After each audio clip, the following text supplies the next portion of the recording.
Good morning to you. This one is for the visionaries, the team leaders, the family glue holders, and the intercessors standing in the gap. If you've been feeling division rise up around you, today we're declaring unity. The enemy wants to divide what God is trying to build, but not on our watch. The Bible tells us in Psalm 133, verse 1, behold, how good and how pleasant it is for brethren to dwell together in unity.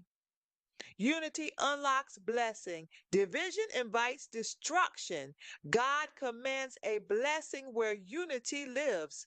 That means if we want heaven to move, we need to get on one accord. It starts with humility. It starts with forgiveness. It starts in us. Let's pray together. Dear Heavenly Father, we thank you today for being the God of unity. You are not the author of confusion. You are not behind the division in our homes, our churches, our communities. So, right now, we come against every spirit of strife, offense, and division that is attacking our lives right now in Jesus' name. We rebuke the demonic spirits of strife, division, and confusion and plead the blood of Jesus against them. Father God, give us the grace to humble ourselves. Teach us how to listen. Teach us how to walk in love when it's hard. Teach us how to shut down gossip, rebuke pride, and pursue peace. Bless our families with unity.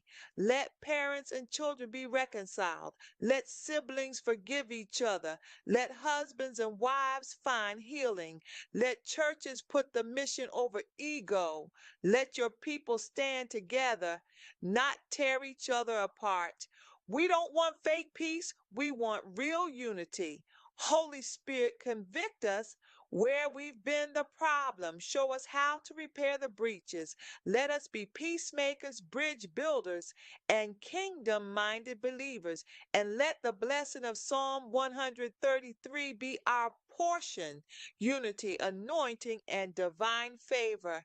In Jesus' name, amen.